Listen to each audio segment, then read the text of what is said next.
if you'll remember from our excavator video, we had to make us a quick repair on our fuel line.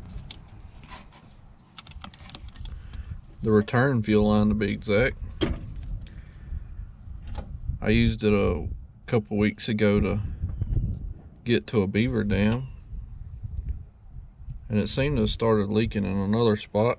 But I went ahead and picked us up some good fuel line off of McMaster. Let's get this fixed. It's going to be kind of hard to show you, but the return fuel line is ran inside a piece of 5/8 clear hose. Then it goes under the fuel tank and all, and comes up right here on the side of the fuel tank.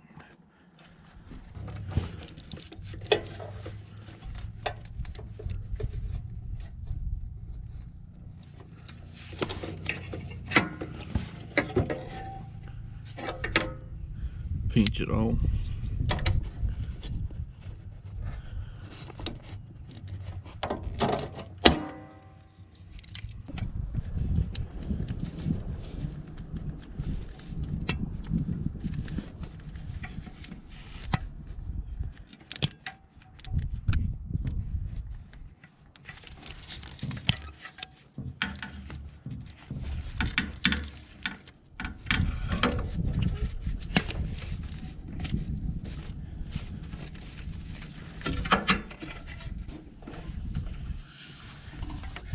Alright, I got our T-made up with a fresh fuel hose.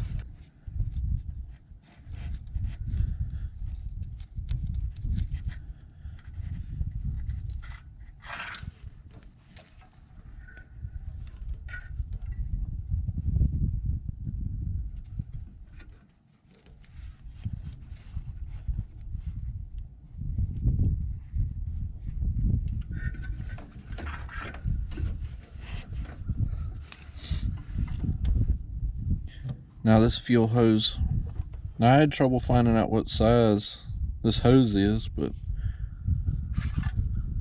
I finally figured out it's about 4mm ID, which is about 5/32.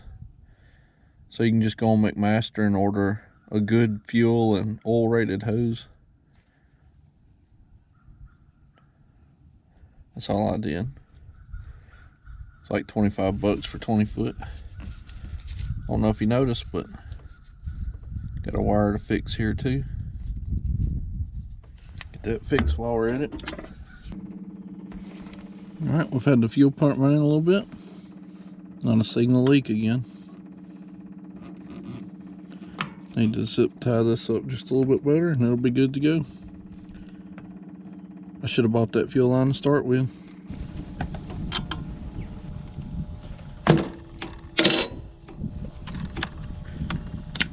Had to borrow me a saw from my dad. You'd figure somebody buys 22 acres, they'd be willing to buy my chainsaw, but I ain't made it there yet.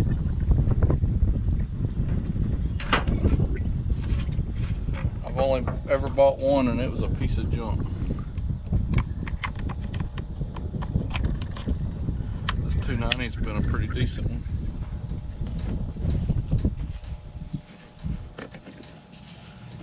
Take good care of it.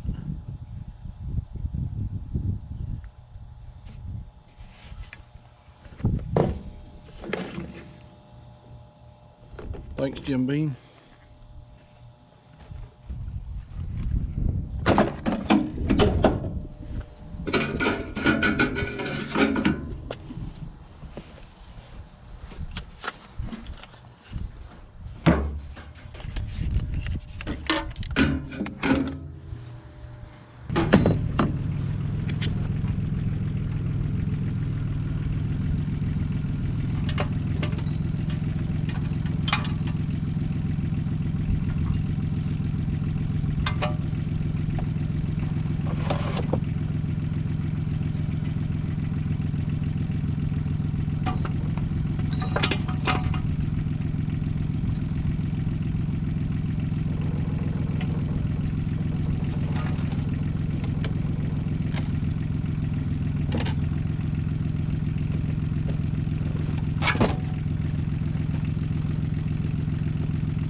Now, it's been raining the last couple of days, but we've got us a drainage ditch through here that we're going to end up having to cross pretty often. And I don't want to create ruts here or anything, so we're going to try to make us a little makeshift bridge out of a pallet I got a hold of. And we got the 2x10s, I think they was, off of that trailer that we put a new decking on. So we're just going to throw them down here, and they ought to hold that machine up pretty good. Weighs about 3,800, but I think we'll do pretty good with them. But this will be mainly to cross with a lawnmower, four-wheeler, and have something to walk across on foot. Be a whole lot nicer. Let's see if we can get it thrown down.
Well, that was a little bit finicky, but that'll sure enough work. I know as well as you do that this excavator will have that destroyed after a few times of crossing, so we're going to use it for emergency for a while, but that'll be perfect for a four-wheeler or whatever. That's what we're aiming for with it. I got a few more of these 2x10s. I'll make me a little ramp going up and off of it, but that'll do just fine. We only have water in this when it rains, and not a lot of it, but this will sure enough get the job done. We got a few issues down here at the creek. Now, we do have a few trees that have fallen in just from dying over the years, or one or two from beavers, but this one isn't causing us any issue. It's kind of the way it's laid. It ain't making the creek banks move, but over here we have a real small tree that fell in, but the top is catching all the other sticks, and it's making the creek kind of eat at this bank, and I don't want them getting further this way to the trees. Now, it might take a little bit of time for it to keep going, but just that little bit of movement in that water has eroded that out pretty quickly. But we're going to start by getting that tree out.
we got most of the big stuff moved over right there. That's already helped it out a lot. And scooping the, it's mostly sticks and leaves that pile up against them logs.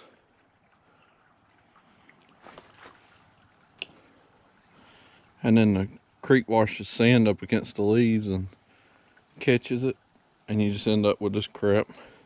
That fixed the worst of it, but I gotta come back with my shovel and dig most of this up and throw it back over here. It'll take a while for it to settle up and get packed good again. As long as no floods come through, we'll be all right.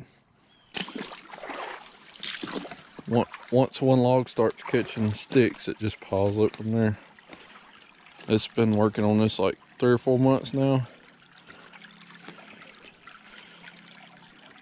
Now you can see the creek was coming through here, but we had this limb fall in, and it's just continually eating out because it's making it wash to that side.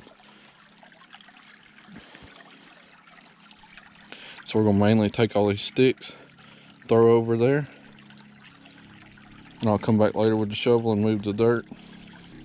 Now a lot of you probably wondering, why ain't we got the excavator down here cleaning this out? The main reason is that little 20-horse machine, I might be able to reach to right here, but ain't no way you getting all this.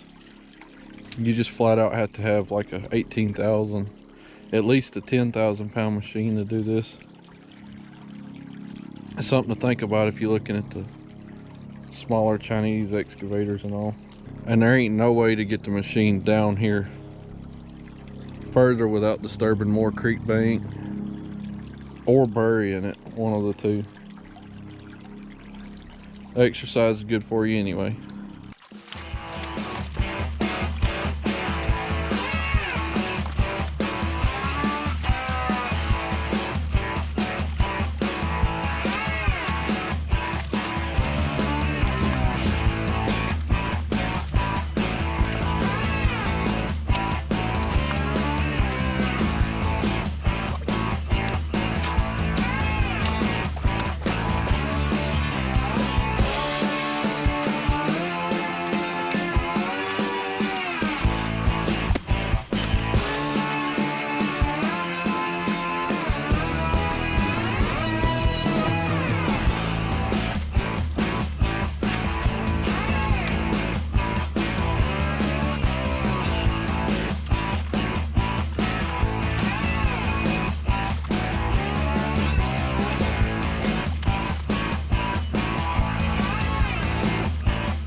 Scoop me up a little, buddy.